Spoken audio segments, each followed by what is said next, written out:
Hey, hon. Yeah, I'll be home soon. I'm just packing up. I've been sitting on this pitch for the last 40 minutes. Yeah.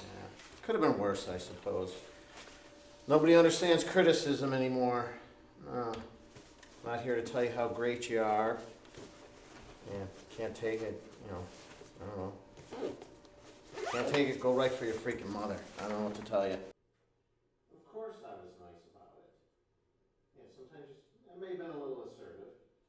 This one guy, for example. Yeah, 4 times now I told him how to fix his shit. And he comes back weeks later, nothing's changed. This isn't community college anymore, So you just can't get by with just time and sitting there. Yeah, some serial killer crap. Completely fictional, but to a fault. Alright. You want me to pick something up on the way home? Yeah, it's burger night at your project. I don't mind waiting. That gives me time to have one before I leave.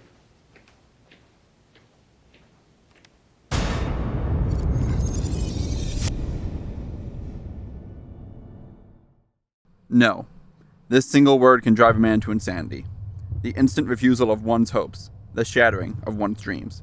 Evil is driven by 3 simple factors: greed, lust, and power. The first is almost always personal. A parent, a lover, a boss. There's almost always a reason. It might not be good, mind you, but it's there.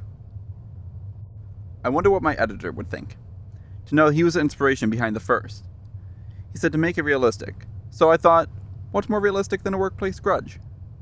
Perhaps I should thank him. Trying to understand why one continues, though. To be honest, I couldn't quite make sense of it myself. Taking the life of a person you know, it's a very different feeling compared to killing a complete stranger. Making a murderer, a truly dangerous one, requires daring and risk, but motive. A reason to kill.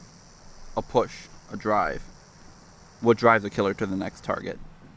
Is it the weak, easy target, or one that offers a challenge?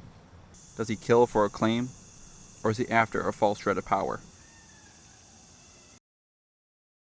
I've often been led to wonder about the stalking of prey.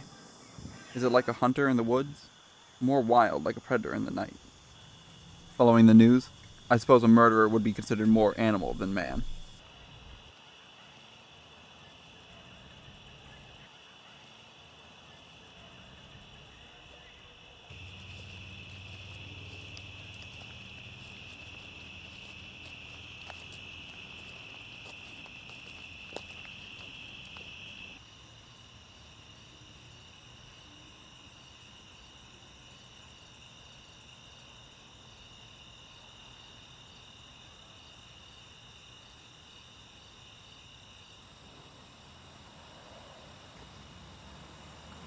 Sorry, it's probably stupid, but it just feels like something's following me. I'm fine, yeah. Probably all the forensic shows we've been watching. And those being killed, how do they act?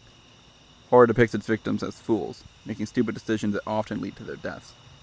But just how true is that? How would we act in that situation?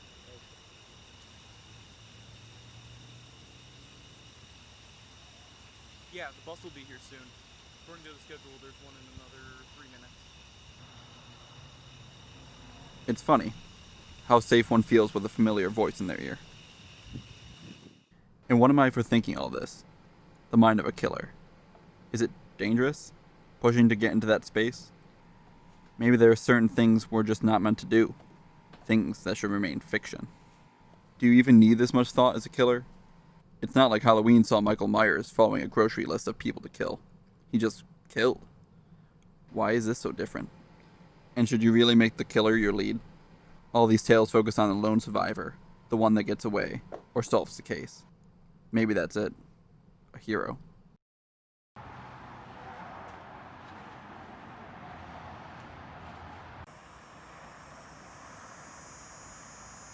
Sorry, looks like I missed you again. Seems like that's happening a lot lately. I've got some work to finish up tonight, but I'll call you first thing tomorrow morning. Do they love? Truly love? Are there people that even the most foul of men can care for? Want the best for? Maybe I'm taking this too far.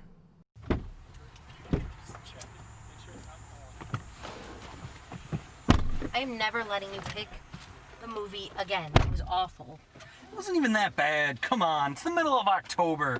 Everyone can use a little horror every now and then. Greed, lust, power. 3 factors that drive a murderer. But why does that push death on strangers? What sane man could look at a complete stranger and decide that person needs to die? Decide he has better? I suppose there's a reason they're called the criminally insane. Then again, maybe we really aren't meant to understand their killers. Why bother with their motives? That's not where the true horror lies. Authorities are still trying to understand the recent string of murders carried out by the pen pop killer. What many originally believed to have been a random act of aggression against editor/publisher Richard Wallace turned far deadlier. Just a week after his death, authorities found a body in a local park that had been murdered with the same MO as the initial murder of Wallace himself.